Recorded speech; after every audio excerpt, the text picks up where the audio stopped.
Hi guys, it's Danny. Alrighty, here's the spotlight of the queen of the night orchid that I have. This is the Brassavola Little Stars. This is actually a primary hybrid between two species, and I did create an identification page on orchidnature.com, which you can check right here, and you can learn more about this orchid. So it is a hybrid which is obtained, but it does not lose any of its parents' traits, in the sense that, if you didn't know, Brassavola orchids are famous for their beautiful fragrance released only in the nighttime. So during daytime, this orchid does not smell of anything, but come nighttime, everything changes. The fragrance this orchid releases is absolutely whimsical.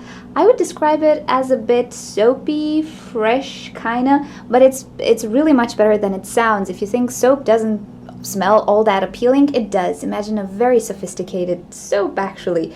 And I would not be surprised if the fragrance of this orchid is actually used in some cosmetics, because it just seems so familiar somehow.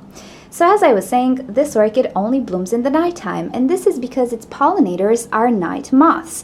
This is a very interesting adaptation of this orchid, and it works very well because, think about it, if this particular orchid attracts only a certain type of moth, the chances of other moths coming and bringing pollen from other types of plants which are incompatible with this one, so the chances are minimal. So it only attracts a particular kind of moth, so it actually increases its chances to be pollinated by the very same Brassavola type of orchid. Now, because this is a nighttime fragrant orchid, it does not need any very striking colors or patterns. So with most Brassavola orchids, you will have kind of greenish, whitish flowers. You'll never have very striking colors, unless of course it's a certain hybrid. But usually the Brassavola species do not have variety. They're mostly white, and this is again an adaptation trait because in the night they need to stand out, and the best color to stand out in the nighttime is of course white. Now, the fragrance of this orchid is really powerful. Again, this is an adaptation trait because in the night moths don't necessarily see plants all that well,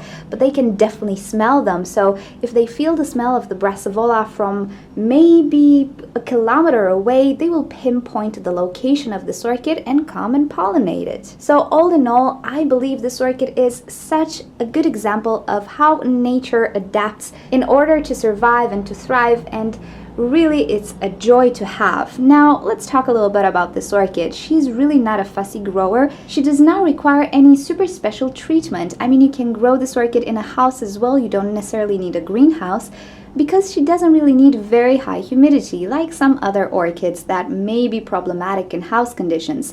I do have a video in which I talk about the care for Brassavolas in general, so you can watch it if you click the info card right here.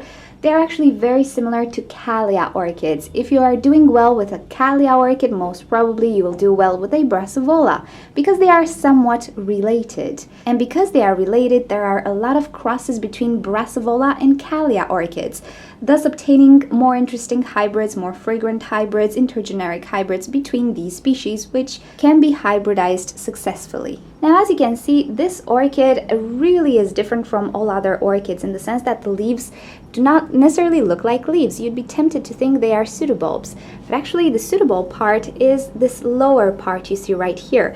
Everything else is actually the leaf, and as you can see, it is a very narrow leaf. Also, the flower spikes emerge from the top of a pseudobulb, practically where the leaf meets the pseudobulb. And each flower spike can actually contain up to 5 flowers. At least mine did a maximum of 5 flowers per flower spike, but it also had 3 or 4, it depends. I tend to believe the maximum is 5 flowers. But that's really enough, trust me. When this thing starts to smell at night, it's just a joy. And this orchid, if you have a big enough specimen, can actually create multiple flower spikes. I do have 10 flower spikes on mine. This is actually the latest flower spike created. It has 3 buds, but as you can see, the pseudobulb is not completely mature yet. So on this orchid, I have spikes coming from quite mature pseudobulbs. I think they are 1 year old. Then I have some flower spikes from pseudobulbs that matured 2 months ago or something. And then I have flower spikes from approximately immature pseudobulbs. So whenever she catches a warm and sunny moment, she can actually bloom from dried sheath and older pseudobulbs. So you can keep your hopes high that your orchid, even if it didn't bloom when a pseudobulb matured, it might actually bloom from that pseudobulb in the next season, or when it catches that very warm, very sunny moment, because this orchid really enjoys bright light, warm conditions, and so on. Now, the thing that I do like the most about this orchid, apart from its wonderful looks, is the fragrance, really.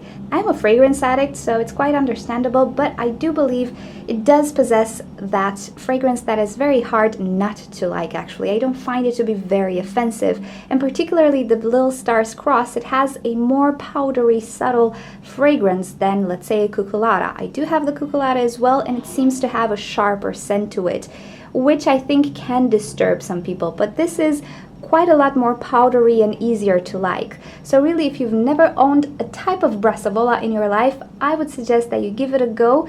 It's one of those orchids that every orchid collector actually has. It's really not very hard to find. In some places it might be a bit expensive, but do search for it on multiple stores, multiple nurseries. It is a pretty popular orchid, and the Little Stars is actually a very popular hybrid as well, and really I don't think you'll regret it. It's just a joy to grow and wonderful bloom to look at and wonderful scent to smell during nighttime.